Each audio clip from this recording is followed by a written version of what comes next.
নমস্কার বন্ধুরা, সাগর উইথ ইউতে সকলকে স্বাগত। আপনারা যেটা দেখছেন এটা একটা ব্যানানা ম্যাঙ্গোর মুকুল। আমার টবের গাছে এই মুকুলটি এবারে এসেছিল। আমার গাছটা যেহেতু খুবই ছোট, তাই মুকুলের সমস্ত গুটি আমি রাখতে চাইনি, আর সব গুটি থাকেও না। কিছু ঝরে গিয়ে দুটো গুটি রেখেছিলাম, তার মধ্যেও আবার একটা ঝরে গেছিল।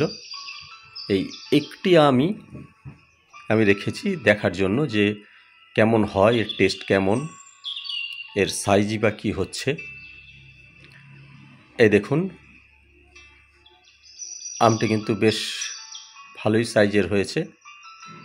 এই লম্বাটে মতন আম, তাই এর নাম বোধহয় ব্যানানা ম্যাঙ্গো দিয়েছে আমার ধারণা।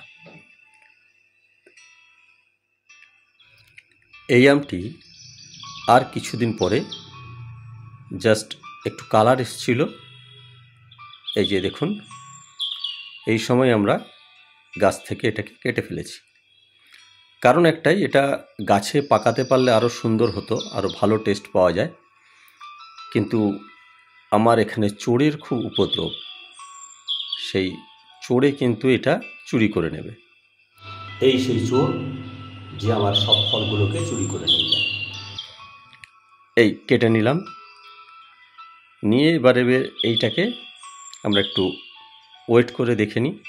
আর হ্যাঁ, আরেকটা কথা, যখনই আমরা আম গাছ থেকে আম পারবো, তখন এই বোটাটা, যেই মুকুলটা এসেছিল সেই বোটাটাকে আমরা গোড়া থেকে কেটে দেব। তাহলে হবে কি, এই ফ্লাস থেকে আবার 2-3টে ডাল আমরা পাবো।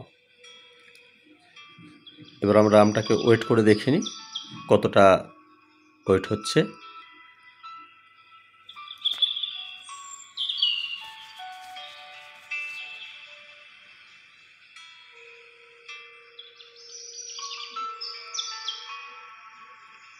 $395, প্রায় 400 গ্রামের মতন।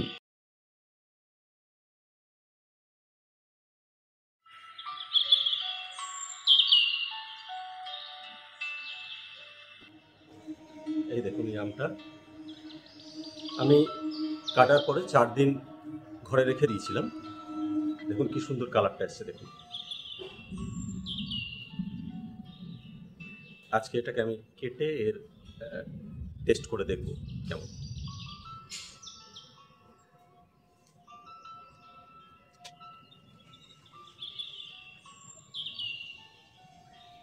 দেখুন ভেতরের কালারটা, এটা সুন্দর একটা কালার এসছে।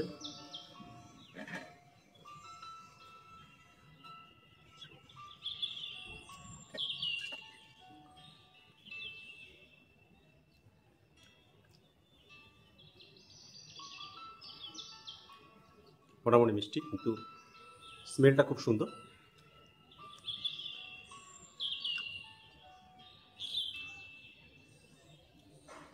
ঠিক আছে, এবং এর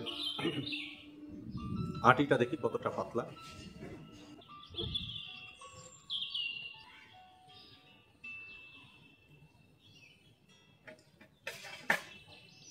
এরকম আটিটা খুবই পাতলা।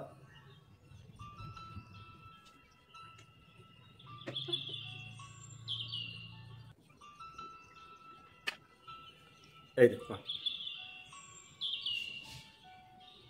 ভীষণ পাতলা আটি। এই দেখুন আটিটা কতটা পাতলা আটি,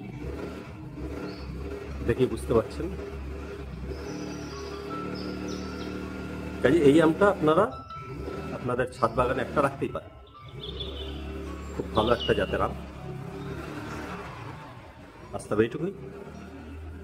সকলে ভালো থাকবেন, ধন্যবাদ।